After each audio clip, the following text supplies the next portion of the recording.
Բարի երեկո հարգելի հեռուստադիտողներ, Երկիր մեդիայի եթերում Երկրի հարցը հաղորդաշարն է։ Այսօր իմ հյուրը քաղաքագետ Աբրահամ Գասպարյանն է։ Բարև ձեզ, պարոն Գասպարյան։ Բարև ձեզ։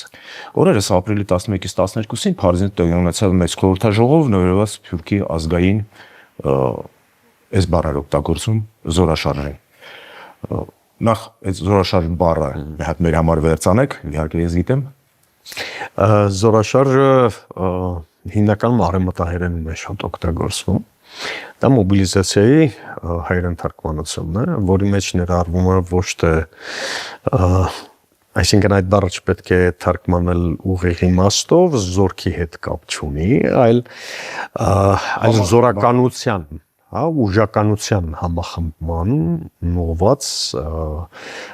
քայլերի ամբողջությունը կամ համալիր է, իսկ Սփյուռքի զորաշար բնականաբար մենք հասկանում ենք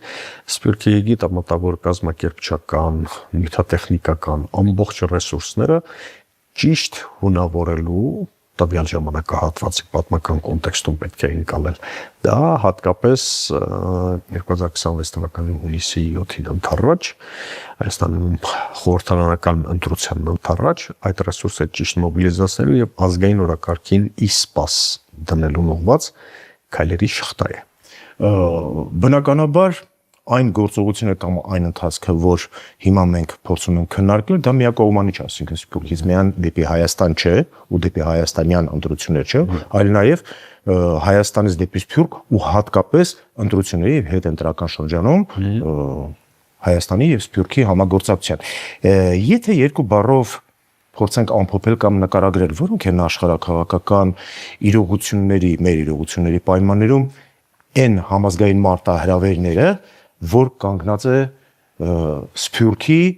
հայրենիքի եւ Սփյուռքի հարաբերությունների առաջ։ Շնորհակալություն նախ հարցի համար։ Մեծ վերնագիր է, շատ խորունկ վերնագիր է։ Մարտահրավերները 3 մասի ես կբաժանեմ, 3 բլոկի կբաժանեմ։ Առաջինը ներսփյուռքյան մարտահրավերներ, որոնց շարքին կարելի է դասել կամ գլխագրով նշել հայապահպանության խնդիրը, Սփյուռքի վերաիմաստավորման եւ 21-րդ դարի երկրորդ քառորդի մարտահրավերներին համահունչ քայլեր ձեռնարկելու եւ հակաքայլեր կամ հականարատիվներ ընդհանրապես ձևավորելու խնդիրը, որը Սփյուռքում շատ լուրջ հարց է։ Սրա մեջ մտնում է նաև Արցախի ժամանակավոր անկումից հետո համահայկական խոսույթի տրամաբանության փոփոխությունը։ Բացը։ Հիմա Արցախ չկա։ Վերջին 30-35 տարվա ընթացքում ընդհանրապես Սփյուռքի առանցքային կազմակերպությունների, հայապահպան կառույցների գլխավոր առաքելությունը ինչու ոչ միայն Սփյուռքի, բացառությամբ վերջին 5-6 տարվա, ամբողջ գաղափարախոսությունը հենված է եղել 3 ենասյուների վրա, չէ՞, Հայաստան, Արցախ, Սփյուռք, Երամիասնություն։ Որն է այս 3-ին միավորում, ոչ միայն լեզուն, ոչ միայն համընդհանուր անցյալը, ոչ միայն մշակույթը, ոչ միայն մեկ ազգ լինելու ապրիորի գաղափարախոսությունը, այլ նաև ռեալ շոշափելի ոգեղենություն եւ ֆիզիկական գոյություն ապահովող Արցախ։ Արցախը ապարել որտեղ բոլորը ամբարվում էին եւ այդտեղից ոգեղենությունը ամբողջ Սփյուռքով մեկ տարածվում էր։ Հիմա Արցախը չկա։ Սփյուռքը այս գաղափարախոսությունը վերաիմաստավորելու փաստի առաջ է։ Մենք մեր երեխաներին ինչ պիտի ներկայացնենք։ Արցախը չկա։ Պիտի խոսել Արցախի վերադարձի մասին, թե պիտի խոսել Արցախ վերադարձի մասին։ Սա կարևոր հանգամանքներ են։ Ինչպեսին պետք է լինի, իհարկե, տարբեր։ Ինչպեսին պետք է լինի մեր մոտեցումը հայրենի իշխանությունների հետ աշխատանքի հունավորումը գծելիս կամ ունենալուց, հա։ Արդյոք Սփյուռքյան կառույցները նախկինի պես պիտի աշխատեն Հայաստանյան իշխանությունների հետ, արդյոք դերաբաժանում, դերաբաշխում կա, թե ոչ, արդյոք Արցախ հավաքական վերադարձի միջազգային իրավունքի հիմքերով եւ նորմերով այդ իրավունքի գերակայության ճանաչումը բացառապես Սփյուռքի առաքելությունն է, թե Սփյուռքը լրիվ ուրիշ խնդրով պետք է զբաղվի հայապահպանությամբ, պետք է զբաղվի, թե ոչ։ Սա առաջին բլոկը մեծ խնդիրների։ Երկրորդ մեծ բլոկը ոչ միայն ներսփյուռքյան, այլև Սփյուռք Հայաստան գործակցության մոդելավորումը։ Փաստ է, որ անցած 3-3.5 տասնամյակի հարաբերությունների ձևաչափը իր դառն ապրել է։ Հիմա նոր հրամայականներ կան, պայմանավորված նաև աշխարհաքաղաքական այն մեծագույն փոփոխություններով, որ տեղի են ունենում թե Հարավկովկասյան տարածաշրջանում, ինչը բնականաբար ազդում է նաև հենց այդ մեծ երկրների, արևմուտքի, հատկապես երկրների հայկական սփյուռքների վրա, որովհետև իրենք որպես այդ երկրների քաղաքացիներ ունենալով հայկական պատկանելություն նաև ունեն քաղաքացիության պատկանելություն այդ երկրների եւ այստեղ եւ պարտավորություններ եւ այստեղ հնարավոր շահերի բախումից խուսափելու կամ դրանք շրջանցելու եւ հայկական օրակարգը բացարձակապես գերակայություն դարձնելու լուրջ դժվարություններ կան եւ այդ դժվարությունները հաղթահարելու հարցն է ինչպես պետք է արվի այդ ռեսուրսը մոբիլիզացնելով կամ զորաշարժի ընդարկելով հայկական դպրոցների հայկականությունից սկսած մինչև հայոց լեզվի եւ գրականության պահպանման խնդիր եկեղեցուն հենց երրորդ բլոկի մեջ է ուսում անդրադառնալ եւ Հայաստանի ոչ միայն պետական մարմինների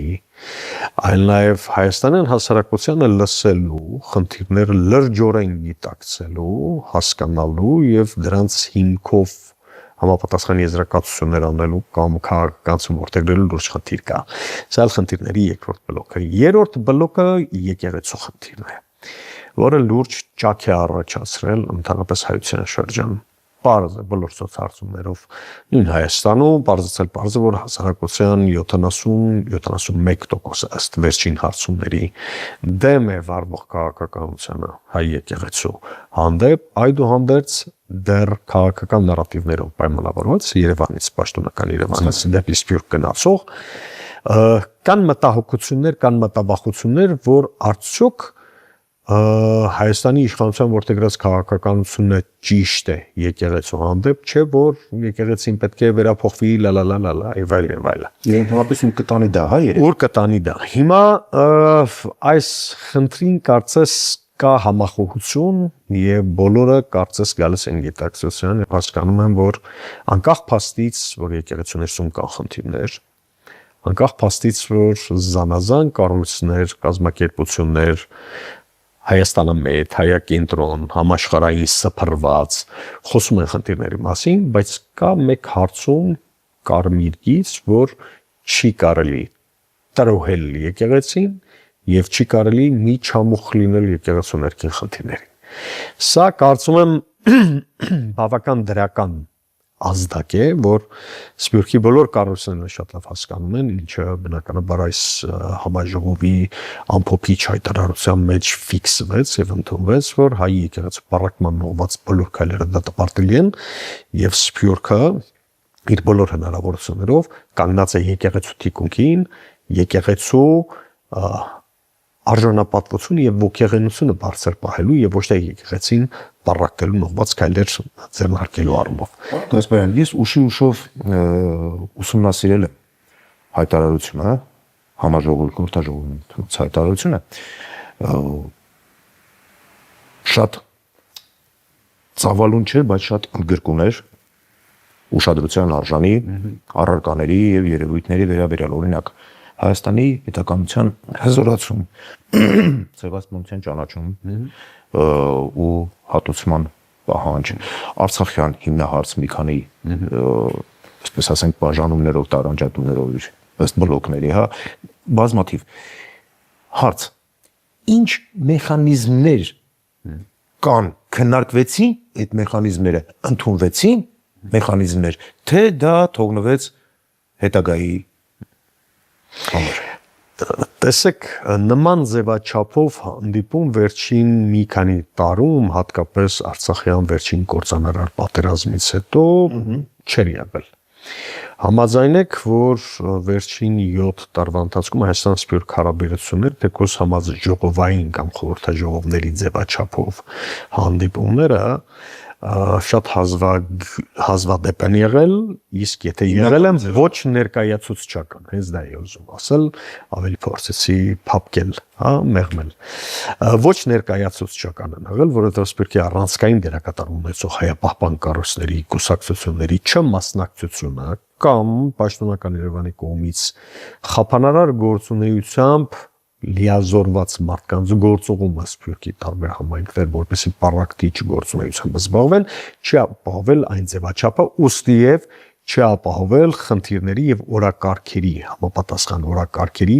ի հայտ գալը կամ Երևան բերելը, հա, խոսքը վերաբերվում է համահայկական նշանակության խնդիրներին։ Կարծում եմ նաև եղածների շարունակականությունը չի ապահովել։ Նաև եւ գրվածները չիրականացնելու, շատ դիպոկ ասացիք։ Մեկ օրում հնարավոր չէ խոսել, խոսքը խորհրդաժողովին չի վերաբերում, որը երկօրյա էր, մեկ քայլով հնարավոր չէ կորցրածը վերականգնել եւ մեկ կետով հնարավոր չէ, մեկ քայլով հնարավոր չէ ավերակները ուղղել այն ավերակները, որոնք մենք ստացել ենք որպես ժառանգություն վերջին մի քանի տարվա ընթացքում։ Հիմա պատկերացրեք, երբ սեպտեմբեր 19-ի հայակորցան վերջին պատերազմը Արցախում տեղի ունենում եւ Հայաստանի Հանրապետությունը չի նախաձեռնում շտաբ հայահավաք, մեծ հավաք Սփյուռքի հետ չխորհրդակցում, ես չեմ խոսում պատերազմի, սխալների եւ ամեն ինչի մասին, ոչ մի խոսք դրա մասին, որտեղ դա առանձին քննարկման խնդիրն է, այո, բայց երբ որ դու չես նախաձեռնում եւ չես լսում Սփյուռքի քո հայրենակիցների մոտեցումները, դիրքորոշումները, լոբիստական հնարավորությունները, կազմակերպչական ցանցը, կարողականությունը մեծ հաշվով, եթե դու դա չես փորձում մոբիլիզացնել, ուրեմն մենք սկսում ենք 0-ից։ Մենք հիմա կանգնած ենք 0 կետի վրա եւ այստեղից էլ բնականաբար եզրակացություն։ 2 օրով հնարավոր չէ եւ խոսել սկզբունքների մասին, եւ խոսել ճանապարհային քարտեզի մասին, եւ պատասխանատվության մասին, եւ վերահսկողական մեխանիզմների եւ ամեն ինչի մասին։ Մենք կախարդական փայտիկ չունենք, այն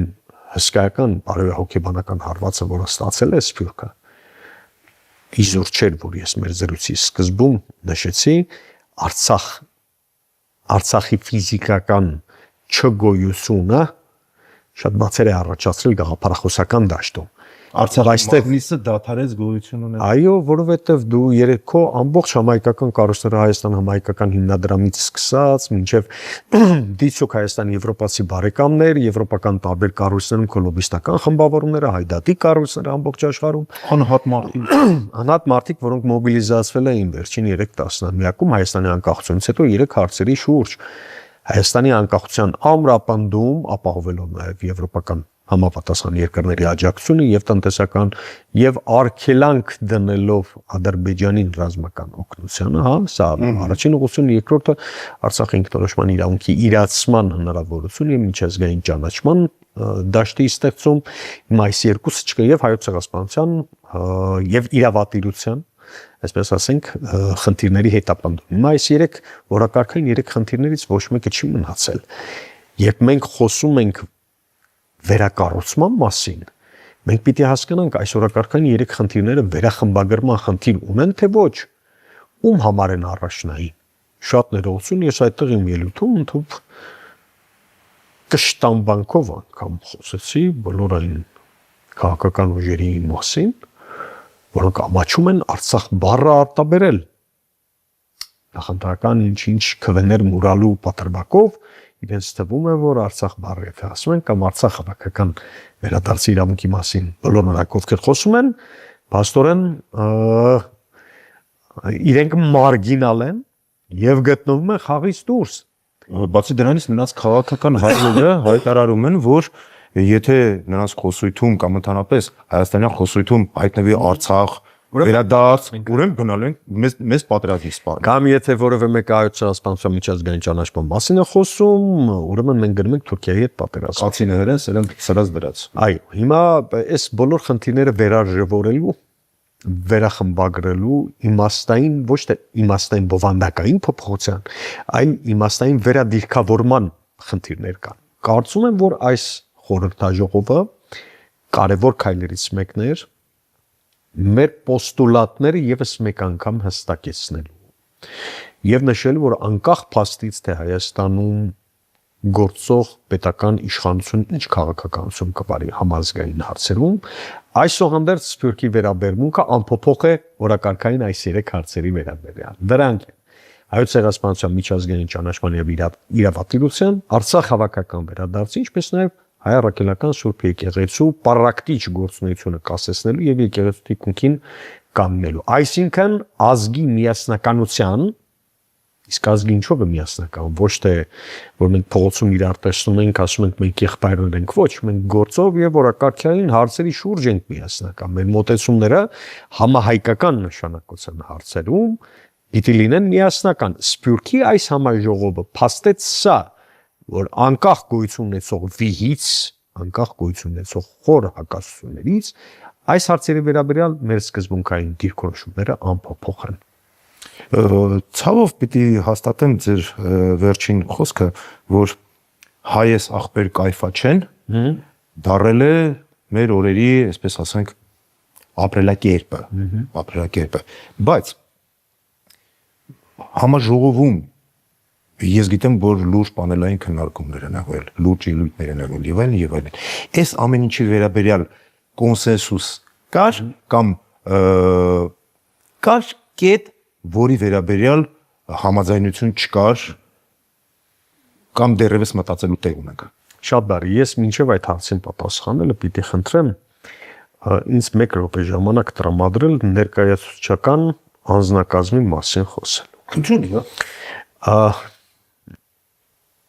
Մենք որպես Genesis Armenia ուղեղային կենտրոն երբ ստեղծվեցինք, հայկական գիտամտավոր ռեսուրսը եւ պոտենցիալը բացահայտելու եւ համախմբելու ուղղված մեր առաջին ջանքերում, մեզ համար պարզ էր, որ մենք ունենք ահռելի, ընդհանուր անչափելի սփռված ռեսուրս ամբողջ աշխարհում եք։ Ես դա գիտեի։ Այս համաժողովը եւս մեկ անգամ ցույց տվեց, որ ճիշտ էինք։ Սփռված ներողություն խնդրում, նշանակում է նաեւ անպիտան։ Ոչ, խոսքը որակյալ ռեսուրս է։ Այս համաժողովին մասնակցում էին մարդիկ, որոնք միջազգային իրավունքից սկսած, մինչև ֆինանսներ եւ տնտեսության աշխարհ, մինչև լոբինգ, մինչև քաղաքական կոնսուլտացիայի շերտ, խոսքը վերաբերվում է այդ պետություններում իրենց բնակության երկրներում կամ քաղաքացիության երկրներում որոշումների ընդունման կենտրոններին մոտ կանգնած ռեսուրսի։ Մենք ունենք հայրենակիցներ, որոնք մասնակցում էին այս խորհրդաժողովին, որոնք շատ մոտ են կանգնած Ելիսեյան պալատից սկսած, մինչև Սպիտակ տուն, մինչև որոշումների ընդունման եվրոպական եւ այլ կենտրոններ, այսինքն այդ ռեսուրսը կա։ Եվ դա եմ ուզում ասել համաժողովի կամ խորհրդաժողովի որակական հատկանիշը առաջին հերթին ոչ միայն ձևավորված օրակարգի կետերն էին, այլև այդ օրակարգի կետերի շուրջ համախմբված մարդիկ, ովքեր էին ելույթ ունեցողները, մարդիկ, որոնք դիցուկ հայոց ցեղասպանության հետևանքների վերացման կամ փոխհատուցման գծով միջազգային մի քանի դատի փաստաբանական ծառայություններ մատուցած մեր հայրենակիցները, մարդիկ, որոնք վերջին 2 տարվա ընթացքում Արցախի հայաթափումից հետո հանդիսանում են Արցախի ազգային ժողովի հովանավորությամբ ձևավորված վերադարձի հարցերով զբաղվող մասնագետներ, դիվանագետներ, գործող իրավապաշտպաններ, հայդատի կառույցների ներկայացուցիչներ ամբողջ աշխարհով մեկ հարավային Ամերիկայից սկսած մինչև Եվրոպա, մինչև Հյուսիսային Ամերիկա, այսինքն մարդիկ են, որոնց համար քաղաքականությունը 3 այսօրվա խնդիր չէ կամ զբաղմունքի հարց չէ, մարդիկ են, որոնք տասնամյակներով են ապացուցել, որ իրենց գոյության իմաստը, քաղաքական գոյության իմաստը ազգային օրակարգերի կենսունակ պահելն է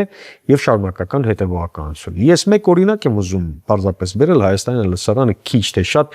կարող է լսած լինել։ Դիցուկ Գասպար Կարապետյան, Եվրոպայի հայդատի գրասենյակի երկամյա ղեկավարը մարդ, որը իր պատկառելի տարիքին տարիքով հանդերձ շարունակում է ամենաերիտասարդ էնտուզիազմով հայդատի շահերը պաշտպանել Եվրախորհրդարանի եւ Եվրամիության բոլոր կառույցների լոբիներում, հա, միջանցքներում մարդիկ, որոնք Ամերիկայի կոնգրեսից կապիտոլիումից սկսած մինչև Սպիտակ տուն գիշեր-ցերեկ զբաղվում են հայկական օրակարգերը գերերացնելով, վերափոխելով եւ հարմարացնելով տվյալ պահի աշխարհակահաղական իրադրությանը։ Նույնիսկ Միացյալ Նահանգներ Իրան այս հակասությունների ֆոնին, այս պատերազմի ֆոնին, այսպես ասեմ, մեր լոբին չի քնում, մեր լոբին ի տարբերություն պաշտոնական Երևանի շարունակում է աշխատել եւ առաջ մղել իր ցանցերի միջոցով այն ուժը, որ նվազագույնը գոնե այս պայմաններում կարողանան չեզոքացնել 907 բանաձևի վերացման ուղղված Սպիտակ տան ջանքերը, օրինակ եմ ասում, կամ լրացուցիչ օժանդակություն բերել Հայաստան, եթե նույնիսկ այդ օժանդակությունը չի ստացվում, այնպես անել, որպեսզի նվազագույն վնասները հասնեն այս տարածաշրջանով եկող, հա, պատերազմական վիճակով եկող Հայաստանին։ Ինչու եմ սա ասում, ներկայացուցիչները շատ կարևոր են, ովքեր են այդ օրակարգը որդեգրելու որպես կենսունակություն ունեցող ռազմավարություն եւ ովքեր են առաջ տանելու այս նույն մարդիկ, որոնք տարիներ շարունակ, տասնամյակներ շարունակ այս օրակարգերի տակ են եղել։ Եվ շատ հետաքրքիր մի բան ասեմ ձեզ, երիտասարդ սերնդի ներկայությունն էր շատ գրավիչ։ Մենք սովոր ենք, չէ՞, սովորաբար երբ ասում ենք դե համաժողով է, գիտաժողով է կամ խորհրդաժողով է, տարիքով երեցներն են, հա, այսպես մասնակցում եւ երիտասարդները անտեսվում են։ Ես երիտասարդության շատ լուրջ ներկայություն տեսա այդտեղ, որոնք Եվրոպայի տարբեր համայնքներում ապրելով, շատ լավ հասկանալով ասիմիլյացիայի այն ձորման խժռող մեքենայի վտանգները, իրենք եկել էին այդտեղ եւ թե հայապահպանության, թե Հայաստանի հետ կապը կենսունակ պահելու խնդիրներն էին բարձրացնում եւ մեխանիզմների մասին են խոսում։ Մեխանիզմների մասին շատ է խոսվել։ Շատ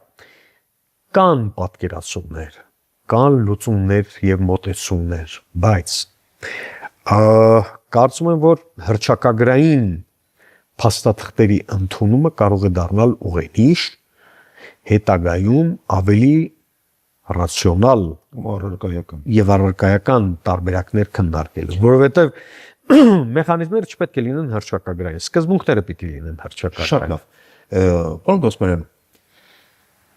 այս խորհրդաժողովի հիմնական կազմակերպիչը եւ ոգևորիչ ուժը Հայ-Հեղափոխական Դաշնակցությունն էր, բայց բնական է, որ Սփյուռքը միայն Հայ-Հեղափոխական Դաշնակցությունը չի եւ ամենևին Հայ-Հեղափոխական Դաշնակցությունը չի։ Հայաստանից բավական պատկառելի պատվիրակություն էր գնացել հայաստանյան քաղաքական դաշտի ինչ հատվածներ են տեղ ներկայացված։ Խորհրդաժողովի ներկային Հայաստանի նախկին 3 վարչապետեր, ներկայեր մեդիա դաշտի մոտ 5 մեդիա դաշտի կարկառուն ներկայացուցիչներ, ներկային մարդիկ, որոնք քաղաքական process-ներում հայաստանյան ոչ թե փորձում են բարբերաբար սրացումներ մտցնել, այլ փորձում են ավելի շատ գաղափարական կոնսոլիդացիայի դեր կատարել, անկյունները հարթել եւ ընդհանուր լուծումներ գտնել Հայաստանի եւ Սփյուռքի միջև կայացած այդ դիե կամ այս անջրպետը լցնելու, ոչ թե հավելյալ պարակտելու, այսինքն եթե դաշնակցությունն է կազմակերպում որևէ համաժողով, հաստատ այնտեղ չեն լինի մարդիկ, որոնք կոչ կանեն պարակտման, կոչ կանեն համախմբման եւ Հայաստանից ամենայն դեպս այդ մարդիկ ներկա են եւ եղան սուր ելույթներ բավական, որովհետեւ գիտեք Սփյուռքի մեր հայրենակիցները որքան էլ մուլտիմեդիա հնարավորությունները ստեղծեն ինֆորմացիայի բազմազանության կամ բազմապրոֆիլ, լուսաբանում կամ հնարավորություն այսուհանդերձ բուն Հայաստանյան իրադարձությունների կիսակետում գտնվող մարդկանց, փորձագետների, մասնագետների, քաղաքական գործիչների, դիվանագետների թեկուզ ոչ պաշտոնի տեսակետներն ու մոտեցումները, գնահատականները, արժևորումները եւ վերլուծությունները լսելու կարիք շատ կար։ Ես ինքս տեսա, որ այո, որքան էլ մեր հայրենակիցները Սփյուռքի տեղեկացված են բոլոր իրադարձություններից, հունը պատկերացնում են, ուղղությունը տեսնում են, նաև մոտալուտ կործանումն են տեսնում եւ կանխատեսում, այսուհանդերձ Ինչի խորքային ընդհանրապես ինչի կործանման։ պետության, հայկական պետության եւ վերջին հռչակագիրը, ամփոփիչ հռչակագիրը հենց դրա մասին է խոսում, որ մենք գնում ենք դեպի կործանում։ Չգիտեմ կասնենք խոսել այդ մասին թե ոչ, բայց 160 մասնակից Սփյուռքի ես չտեսա որևէ մեկին այդտեղ, որևէ մեկին, որ սկեպտիկ մոտեցում ցուցաբերեր դեպի կործանում գնացող այս ընթացքի վերաբերյալ բոլորը մտահոգված էին, բոլորը հասկանում էին, որ մենք գնում ենք այդ ճանապարհը որդեգրել ենք։ Շատ հետաքրքիր հանգրվանի բերեցիք։ Ամփոփիչ հռչակագիրը կարդալիս բազմաթիվ ցանկություններ, բազմաթիվ նախաձեռնությունների, այսպես ասենք, արձանագրում, բազմաթիվ խնդիրների նաև վերհանում ու դրանց լուծումների փնտրտուք եւ այլն եւ այլն։ Ինչ եք կարծում այս իշխանությունների օրոք կամ համաժողովը ինչ կարծիք ունի այս իշխանությունները, որոնք այսօր Հայաստանում են, օրակարգում դա տեղ ունի ընդհանրապես կամ ինչ տեղ ունի եւ հնարավոր է ընդհանրապես այդ խնդիրները լուծել, եթե մենք Հայաստանում ունենք մի իշխանություն, որը ձեր թվարկած բոլոր 3 այս հանգամանքների վերաբերյալ ունի ռադիկալ 180 հակառակ մոտեցում։ Միարժեք ասեմ ոչ։ Եվ իմ պատասխանի ամենավերջին հատվածում ձեզ կասեմ, պարզապես ուզում եմ երկու օրինակ վերել։ Հասցնեմ ասել թե չէ։ Այո, ես ես խնդրում եմ իմ ասել։ Ոչ, մինչև Հայաստանի իշխանություն չփոխվի, հնարավոր չէ համազգային օրակարգի որևէ կետ կյանքի կոչել թեկուզ 10%։ Սա մոռանում եք, սա ֆիքսում ենք ապրիորի։ Հայաստանի գործող իշխանությունը, որը հայկական ինքնության քաղաքակրթական գործոնը չեզոքացնել ուղղված քայլերը առաջ տանում։ Հնարավոր չէ որևէ բան մասին խոսել։ Տեսեք, հանձնաժողով է ստեղծված, լոբիստական մեր կառույցն ամբողջ աշխարհում եք շրջում են, գրասենյակների առջև կուրս կենցեցում, մարդկանց են վարձում, փորձում են համոզել, սա անել, դա անել, գիտեք ո՞րն է պատասխանը։ Ես չեմ ուզում անուններ տալ, երկրների անուններ տալ, բայց եվրոպական մի շարք երկրներում մերոնք որ գնում են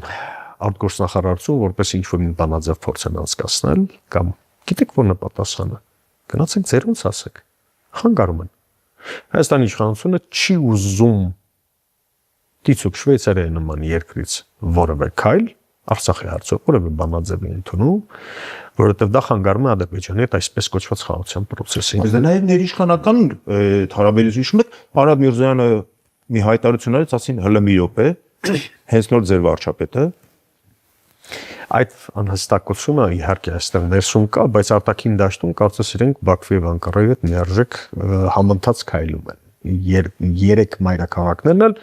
նույն քաղաքական դիսկուրսն են տանում եւ նույն քաղաքական գործողություններ են անում այն հարցերում, որոնք վերաբերում են Հայաստան-Թուրքիա, Հայաստան-Ադրբեջան հարաբերություններին, որի մեջ մտնում է Արցախի հարցի մեկընդմիշտ փակումը, անկախության հռչակագրի անտեսում եւ հայ եկեղեցու հանդեպ բռնաճնշումները, որ տեղի են ունենում եւ հալածանքները։ Տեսեք, հիմա համաժողովի հետ կապված մի շատ կարեւոր բան ասեմ, որպեսզի པարզ բանաձևով པարզլինի մեր հերոստատիտողը։ Գերմանիայի Քյոլն քաղաքում, որովհետեւ ժամանակ շատ արագ 1 րոպեում ընդհանրապես։ Ես չեմ խոսում ավանդական սպիրկի մասին, որովհետեւ ավանդական ձևավորված կառույցներ կան, հիերարխիա գոյություն ունի, կուսակցություններ, միություններ, եկեղեցի այդ կորելացիան միշտ եղել է։ Համեմատաբար ավելի թարմ համայնք Գերմանիայի Քյոլն քաղաքում, հայկական համայնքում։ Միջին վիճակագրական հայ ծնողին ինչ է հետաքրքրում։ Հետաքրքրում է, որ իրինի նվազագույնը կիրակնորյա դպրոց, որպես երեխան գնա հայերեն լսի, հայերեն գրել կարդալ սովորի եւ չձուլվի, իրեն պետք է կապ Հայաստանի հետ, որ ունենա հնարավորություն անդադ գնալ գալու եւ այլն։ Ինքը այս խնդիրը պիտի բերի նման համաժողովի։ Համահայկական օրակարգում իր մասնակցությունը ինքը փորձում է այդպես տեսնել, որ եթե ես այդ օտարամոլության խժռող մեքենայի մեջ իմ երեխային կարողանում եմ հայ պահել, մնացածը այո։ Հիմա այստեղ խնդիրը այն է, որ համաժողովների նմանատիպ ղեկավարությունները ինչպես կկարողանան այս գաղափարները վերցնելով ճիշտ գեներացնել, հատկապես տեխնոլոգիական դարի հրամայականները հաշվի առնելով, որպեսզի երկու խնդիր կարողանան լուծել։ Առաջին, տեղում Քյոլնի հայ համայնքի հայկականություն եւ ինքնութենական խնդիրը կարողանան լուծել, սա շատ մեծ մարտահրավեր է ռեսուրսների բացակայության պայմաններում, եւ երկրորդ, ապահովել այս մարդկանց կապը Հայաստանի հետ, թեկուզ իրենց միջոցով կամ այդ հոգեվոր կապը Հայաստանի հետ։ Մի շատ հետաքրքիր միտք տեսա հռչակագրում, որ կոչ էր արվում Հայաստանի քաղաքացիություն ունեցող, բայց արտերկրում բնակվող մարդկանց գալ առաջիկա ընտրությունների քվեարկության ժամանակ մասնակցել քվեարկությանը, որպեսզի օժանդակեն ոչ միայն իշխանափոխությանը, բնականաբար նաև Սփյուռքի եւ այդ համաժողովի աշխատանքների արդյունքում ձևակերպած խնդիրների լուծմանը։ Իդեպ ասեմ ձեզ, այդ հարցը ոչ թե բանաձևային հանձնախումբն է գրել այդպես, այլ այդ առաջարկը հնչել է մի քանի համայնքի ներկայացուցիչից։ Այսինքն հասունացել է պահը Սփյուռքի նվազագույնը արևմտյան կիսագնդում։ Մի հատ հստակեցնենք, հայաստանյան պատվիրակությունը այդ խնդիրը չի բարձրացրել։ Բարձրացրել է։ Նկատի ունեմ բացի հայաստանյան պատվիրակությունը, նաև այդ խնդիրներն անդրադարձել մի շարք համայնքների ներկայացուցիչներ, որովհետև հասկանում են, որ պահը որ հասական է եւ համահայկական օրակարգը պարզապես կարող է մեկընդմիշտ չեղյալ համարվել եւ տապալվել, եթե ակտիվ մասնակցություն չլինի առաջիկա խորհրդարանական ընտրություններին։ Այս համատեքստում էլ ես իմ հիշողությամբ պարզապես Ֆրանսիայի, Ամերիկայի եւ արևելյան եւ արևմտյան թևերի եւ Գերմանիայի եւ Չեխիայի մեր ներկայացուցիչները բարբերաբար իրենց ելույթներում անընդհատ շեշտում էին, որ Սփյուռքի մեր հայրենակիցները, որոնք ունեն քաղաքացիություն Հայաստան Հանրապետության եւ քվեարկելու իրավունք, անպայման հունիսի խորհրդարանի ընտրությանը մասնակցեն եւ իրենց ընդդիմադիր քվեով ընդդիմադիր, սա շեշտում էր բնականաբար, ոչ թե գալ այս իշխանությանը ձայն տալու, վերարտադրվելու եւ հայկական օրակարգը ընդհանրապես ջնջելու, այլ կան ընդդիմադիր որևէ ուժի թերթիկուն կանգնելու իրենց հնարավորությունների ներածին չափով օգտակար լինելու եւ իրենց քվեն չկորցնելու այդ կոչերը հնչել են բոլորից։ Շնորհակալություն պարոն Գասպարյան, մեզ հարկացած ժամանակն ավարտվեց։ Հուսանք, որ համաժողովի աշխատանքները թղթի վրա չեն մնա, մանավանդ դրան անդրադառնալու արդեն առարկայական ու տեսանելի հնարավորություն կունենանք հունիսյան ընտրություններից հետո։ Կրկին շնորհակալություն հարգելի լուսադիտողներ, նաև շնորհակալություն ձեզ վերջին կես ժամը մեզ անցկացնելու համար, հրաժեշտ եմ տալիս մինչև մեր նոր հանդիպումը։